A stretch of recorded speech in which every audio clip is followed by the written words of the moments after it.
Hey guys, I am John Carrick, and today we are looking at Conan the Barbarian 124, as well as the World Fantasy Tarot King of Wands Anubis.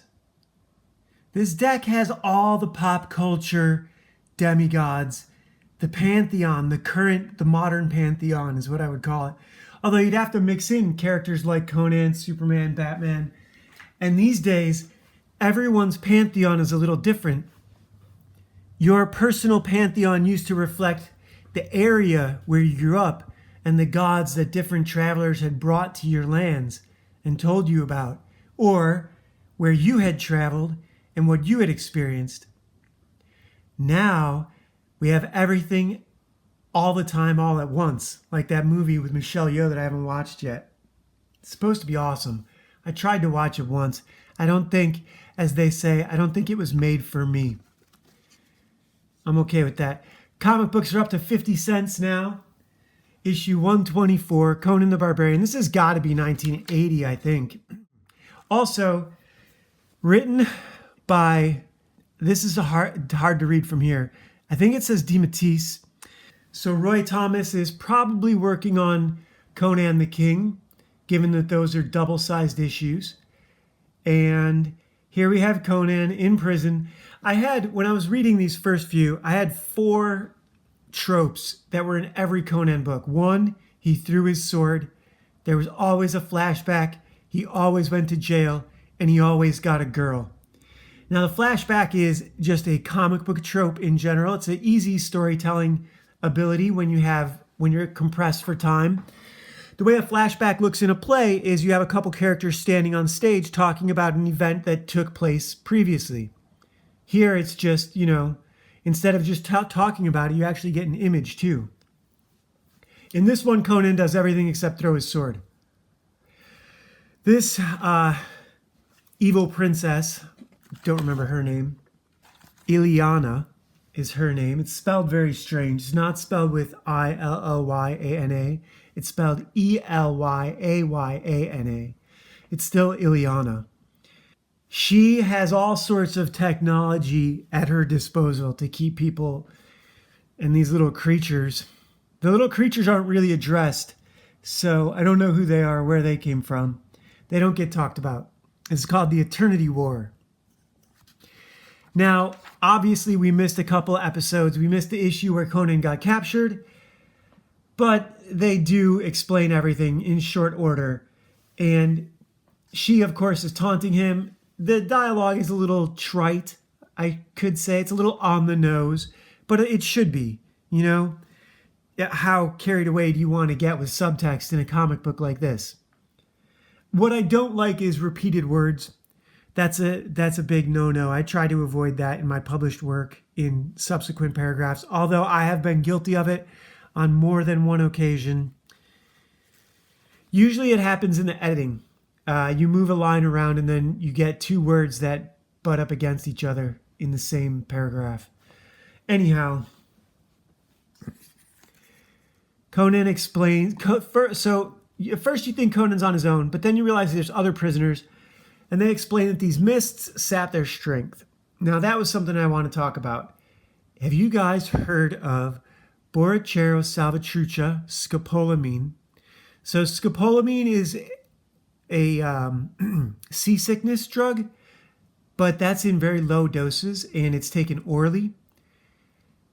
Apparently, you can inhale it or take it through the skin, and in a more concentrated version, it is Now this was okay. So this is early 80s, late 70s. We're dealing with people who grew up and lived in the 60s and 70s, 50s, 60s, and 70s. The MK Ultra movie had come out. I'm spacing on the name for that, with Frank Sinatra. Something candidate. Shit. Anyhow, brain control, mind control, the Tavistock Institute. There's a street out here in Westwood by UCLA that's named Tavistock. Mind control was the whispered about possibility. You still had magic and mesmerism and hypnotism. We weren't living in the age where everyone knows everything that we're in kind of right now. And there is a drug called the Devil's Breath from Colombia that grows on the Borrachero salvatrucha tree. I believe that's Borrachero salvatrucha, although that sounds like Mara salvatrucha, so that I think that's wrong. I think I'm mixing up my consonants. But there is a drug. Vice did a big documentary about this in Colombia, that if you inhale it or absorb it through your skin, it makes you completely suggestible, and more importantly, it prevents the mind from writing new memories. You don't record memory, and you'll do whatever you're told. It is a CIA wet dream of a mind control drug. There is in the description for this comic book I know I'm leaving this up for a long time, but it's good art. There is a link to a video called Revelations of a Mother Goddess about a woman who claims to have been altered, and by that I mean mind controlled, and forcefully given a multiple personality disorder. It's not quite the same thing as paranoid schizophrenic. I think paranoid schizophrenic is a natural sort of thing. They were forcing it. They were forcing multiple personality disorders on people. So that is what's going on in this story. There's a long intro. Conan can't climb this fence because of the suggestibility and because of the fumes. You could say the fumes prevent him from going over, that they're more concentrated the higher up you get, but a lot of fumes are more concentrated toward the ground. And regardless, the suggestibility part of it, that exists too.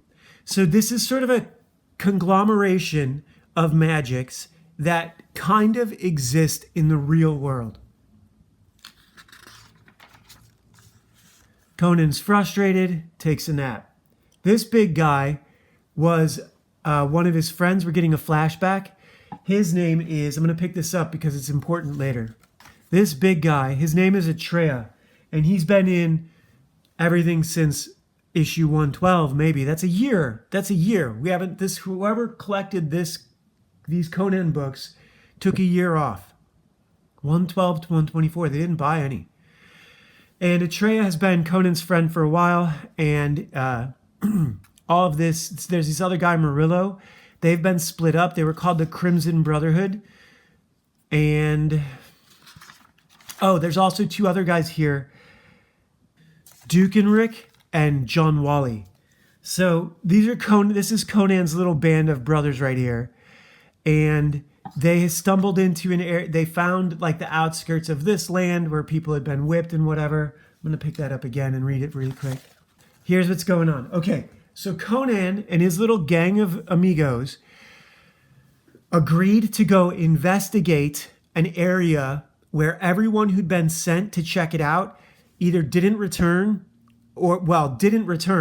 and then when they got close, the only people they found were hideously scarred corpses. So they're investigating a mystery. I love Conan mystery stories because they always end with a monster and a wizard and a war. Mystery stories in the ancient, times, like if you guys, Caesar's Chronicles had a whole lot of this, or Caesar could be a character just like Conan, or Pullo and Varenus, right? You could do Conan stories with two Roman centurions and they would never get boring because they're constantly exploring the world with much more knowledge than the places that they go to. That would be a great comic. Anyhow, we get this huge fight with all these little demons. Conan gets exhausted. I think this is where what happens here is, this is how they got caught. This is still Flash. This is coming back to now. Now, what's her name comes and requests the pleasure of his company, and that is exactly what it sounds like.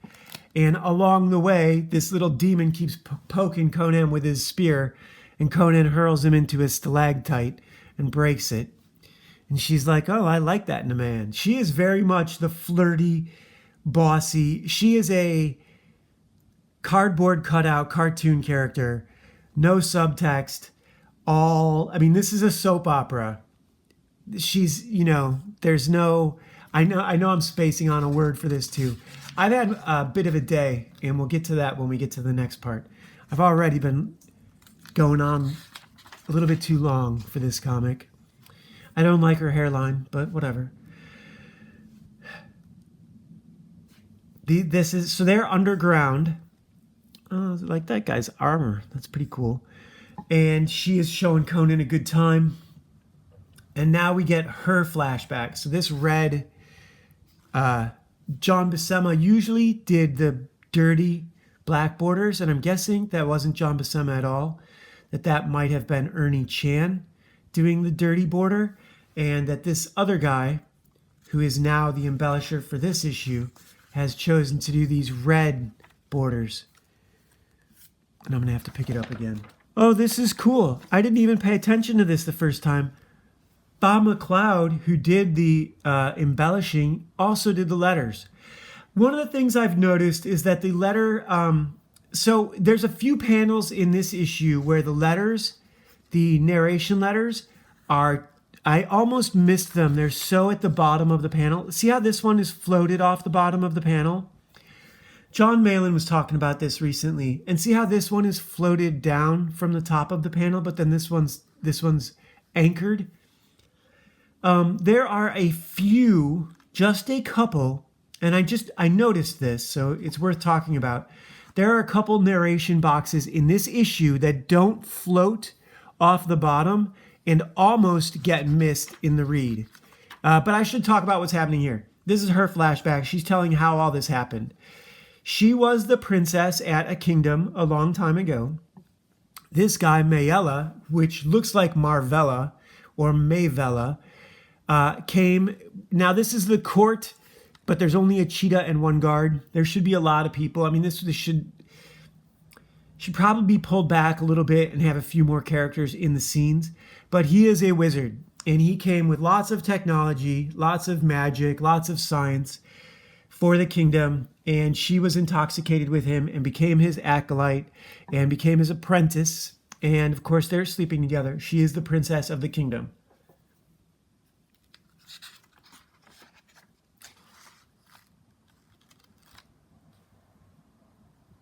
But this guy, Mayella, now this isn't drawn here. I don't know if John Buscema explained this or if M. D. Matisse wrote this in himself, like wanted it to be this way. Here are the ones that are pinned that I think could have floated a little bit. There are a couple right there. The word balloons, none of it came up. But so apparently this guy plotted against the kingdom and launched an attack with a bunch of other wizards, or was part of a league of wizards who wanted to overtake this kingdom and launched an attack on it with flying dragons and bombs, apparently. It's not clear what happened to the king and queen, but, and we don't find this out until later because the story kind of gets interrupted. And let me look at why. Sorry I'm going back and forth so much with this one. Oh yeah, here we go. So Conan interrupts her story with a smartass remark. So we don't get the rest of the story, which is kind of interesting.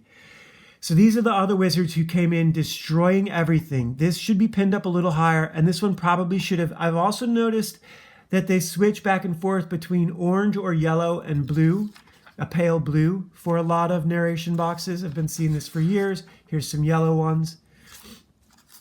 And this is about the background color. This is so it stands off of the background. I haven't seen any blue. I know they were here, or they're coming up. But this one up here that is in orange against an orange background should be yellow, orange against pink. That should be yellow or blue. Now, it doesn't matter. It can change in a panel. And it also should be a little bit higher. And it should be bigger letters. But I don't know how many comics this guy has done. Bob McCloud. Maybe this was, he's filling in for George Roussos, who's maybe working on... Can you imagine John Buscema is doing King Conan and Conan the Barbarian? So that's every 2 months he puts out 3 books. And no, that's even worse because King Conan was double size. So that's 2 books a month. That's 2 books a month. Even if King Conan only gets published every other month. Here's some blue ones. So again, Conan interrupts her. Conan interrupts her and talks shit on wizards, saying that you never trust a wizard. And she's like, yeah. And anyhow, who survived? Just me alone. And so her parents died. And we just don't get that story. Her parents, the entire court, because of, she's got to feel responsible. And now we don't get the rest of this until later. But anyhow, she's pissed and she and Conan start fighting, but you know how that ends. And they make it clear that due to the fumes of the mind control drugs that he's affected by and she is not affected by, he has no choice. Conan is all in. This is Dukenrick and John Wally, and they are in another area with the remainder of the guard. They've been waiting while Conan and the crew have gone down into these mines, and they've been gone for like 2 days now. And they hear something or see someone coming, and then we cut. And now we get to another section of the castle, some serving women, and this child supposedly can't speak, and then he does, and she's shocked. And then not only can he speak, so this is a weird page turn. So we get 1 scene, 2 scene, 30 scenes on these 2 pages. And this kid says something, it's supposed to be evil. It doesn't really, he basically calls her a son of a bitch or a daughter of a bitch, but it's sort of a weird way of saying it. The point is that this kid who never talked is now suddenly speaking evil. And it's never followed up on. We don't really get why this character says this. And you'll see how all this plays out. So here's the queen. She's getting Conan and all these guys ready to go attack her rival across this subterranean, area. She's also got all these little gremlin monsters. Conan doesn't want to do it, but he has to do it. So he leads all these guys to battle. She is, even though she's commanding them, this is an interesting bit that the writers did. Well, that John Buscema did, really. He insisted on it because he drew this panel. And this is a panel where, even though she's being obnoxious, she's upset that no one likes her. I know so many women like that. Conan and his crew find Murillo, who's his other friend, and they have to fight, and they don't want to, but they attack each other. They are in thrall to another wizard across the subterranean chamber, across the subterranean valley is really what it is. This is very much like The Coming Race.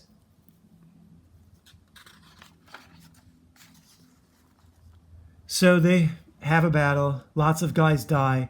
Conan is up against his friend, and he kills him.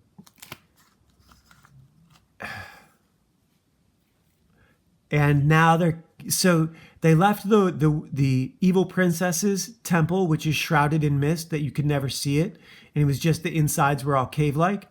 But this one is a full-on city, and this is the enemy. And I'm sure more of this was described in the last issue. In this one, we didn't get quite so much, but we're about to find out why.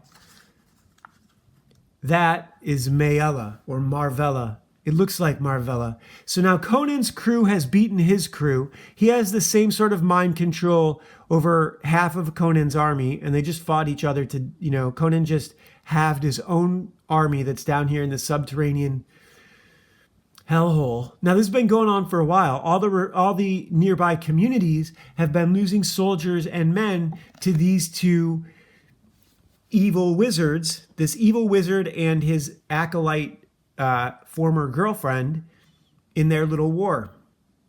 And he's throwing these vases down that explode.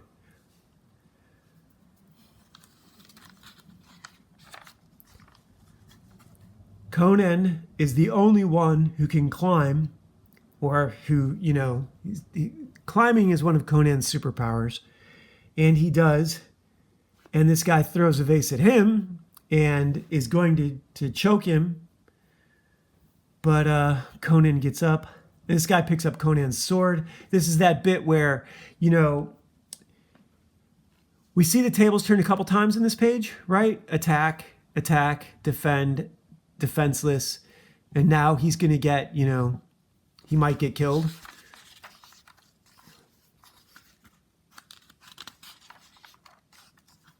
But he dodges, grabs him by the legs, and throws him over. So this is interesting. This is the big reveal for this issue. This is what we didn't know. So that even though these two are fighting each other, and even though she just slept with Conan, like literally hours ago or last night, she really loved this guy. And she didn't want him to attack and destroy her kingdom where she grew up. And she is now furious with Conan, and she tells him to kill himself. But at that moment, her mind control tower is destroyed across the subterranean valley. And so Conan and all of these guys are no longer mind controlled by her. That's not quite how Borrachero Salvatrucha works, scopolamine. That's not quite how that drug works. If they overdose you on it, you will have a heart attack and die. Whereas if they don't keep you dosed enough, you will wake up and regain your senses. You guys should watch that Vice documentary called The Devil's Breath on YouTube. I'll add a link to the description along with the 20 other links in there. Anyhow, Conan and so Murillo is not dead. This is the guy that just a few panels ago, Conan killed. But we didn't see, they never show you anyone get their head cut off. And now we're being told he just blasted him with the flat of the sword. He actually says the pommel of the sword. But since I just read this, now they don't expect that most readers are going to flip back. But I just read this. So now I just read it again with you guys. And it's quite clearly not the pommel of his sword. I mean, it's possible that he hit him with the pommel of the sword, but that's not what that swing is lined up for. It's clever writing, and I'm glad the guy's back. It sucks when you have to kill your friends, right?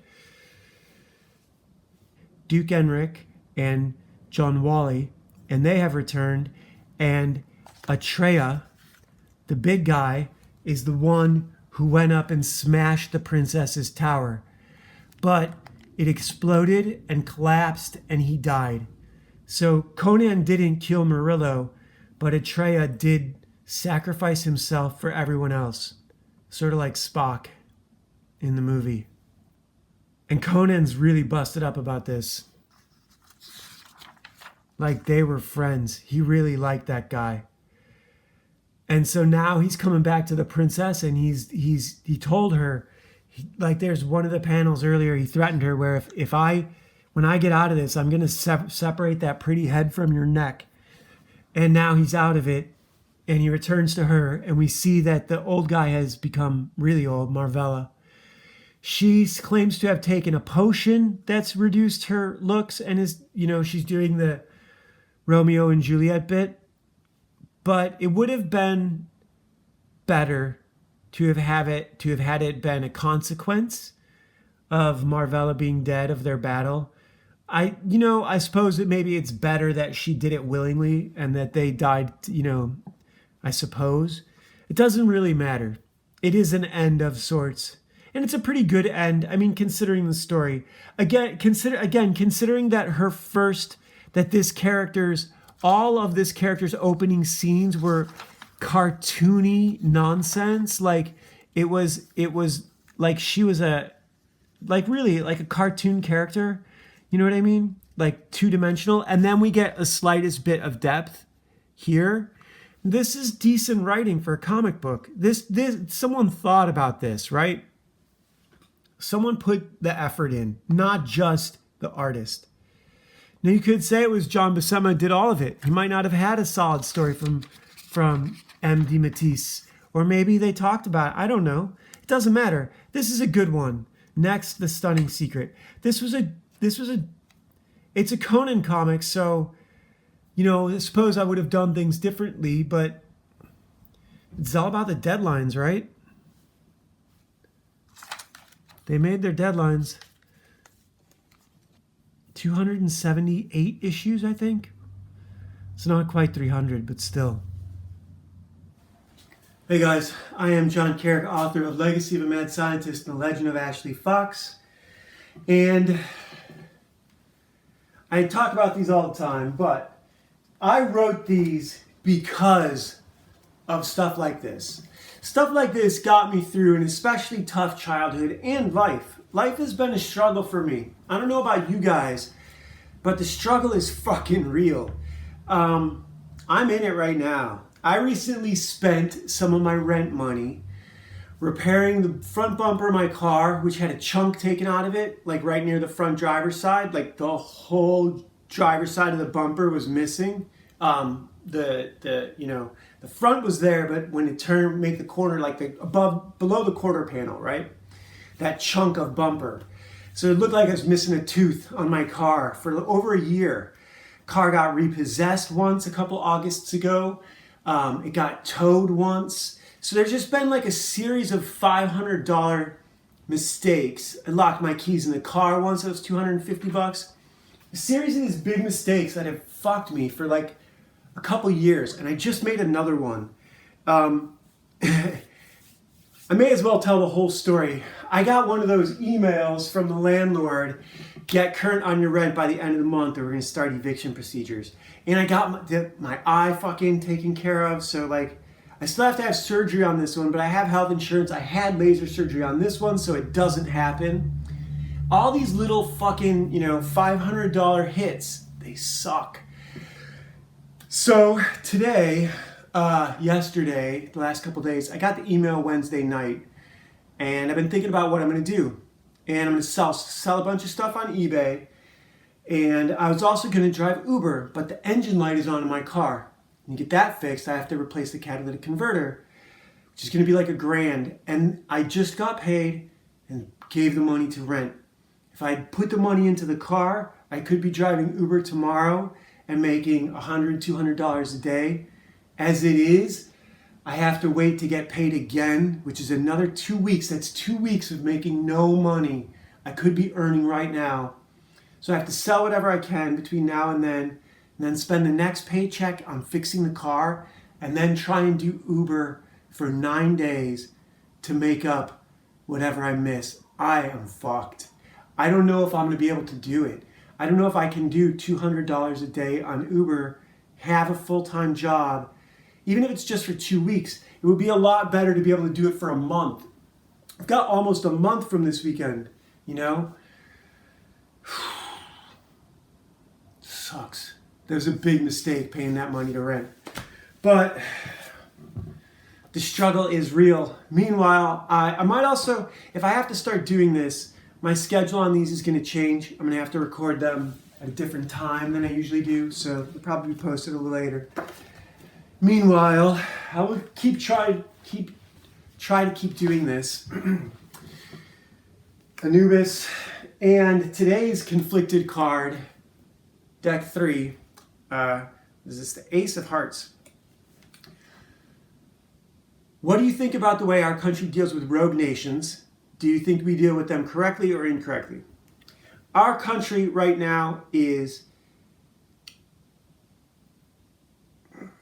enslaved to a small country that is going out picking lots of fights. There are no rogue nations. The rogue nations are inside this country. The rogue nations have taken over this country. Our country does not stand up for itself. I watched Katt Williams. This was awesome. I've loved Katt Williams forever. I might be a racist against people who are only that, but if you're more than your race, I don't have any problems with you. If all you are is your race and you hate me because of my race, then I will, stand up for myself. But Katt Williams is not a racist. Katt Williams is a proud guy. I'm not going to say, whatever. But I'm not allowed to be that for my race. He can be it for his race, but I'm not allowed to be it for mine. And there's not allowed. A lot of white guys are afraid to be pro-white.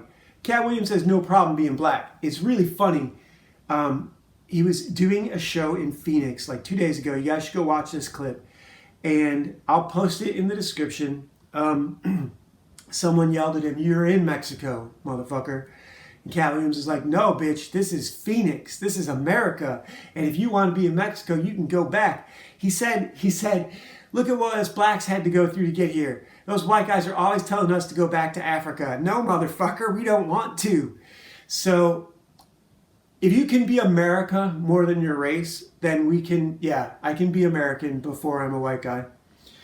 You know what I mean? It's the same thing as I can be a skateboarder before racist. I can be an artist, a writer. I don't have, race doesn't come in, race comes in way down at the list. Jesus, family, friends, comedy, all these other things are more important. And if you can identify with me, if you can bond with other people on any of these things, just being a human being, then you don't have to get into racism or how much money you make or if you worship the right God or not.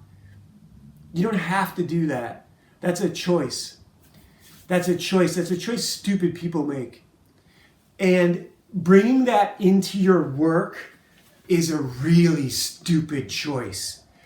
Making a piece of work that is all about fighting an entire demographic of people is fucking stupid. The people who are bad in this aren't bad because they're Egyptian or Cushite or Nemedian or Stygian. They're bad because they're fucking selfish. And people who put their fight before everything else are selfish. That's selfish and it's fear. And it's a little bit of not attention seeking, but community seeking. There's a little bit of that there. There's a little bit of, I don't want to be alone, so let me be Mexican. Let me be pro-white. Let me be, and I'm guilty of this. Pro-white is the only team that'd have me anymore. I'm not going to be a male feminist, and I'm certainly not going to be pro-Mexican or pro-Jewish or pro-black. You fucking out of your mind? Why can't I be pro-Irish German? No, man, I'm a white guy in America. That you're defined by how your enemies define you. I could say I'm a soccer player and that's all I'm interested in. So what? It doesn't matter. And you only have to sink to the level of your enemies when they confront you. I was really impressed with how Katt Williams handled that guy. You have to be able to handle yourself. In order to get to all these other levels, you have to stack these first.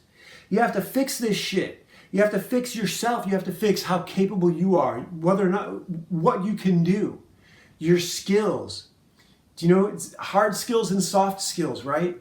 Hard skills are things like engineering. Soft skills are things like coming out here and talking to you guys and being a likable person. Charisma. I was really impressed when Alex Ramosi defined charisma as 6 traits. Saying hello, greeting people, using their first name, being polite, not mumbling when you speak to people. And there's like 2 more, but they're simple things.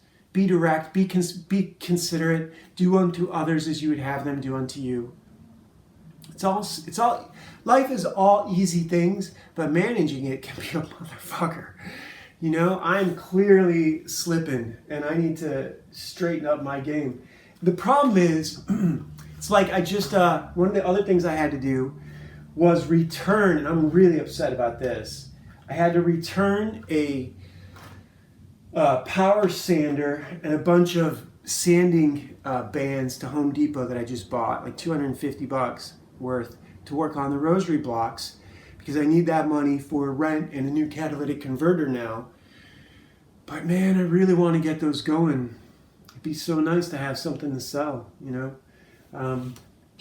But anyhow, check out our comic book in the description, Ashley Fox Ninja Babysitter. Okay, so I promised in the description I would put Katt Williams, and there was something else too. And I know Revelations of Mother Goddess is already in there. Oh, The Devil's Breath by Vice. I will put all of those in the description.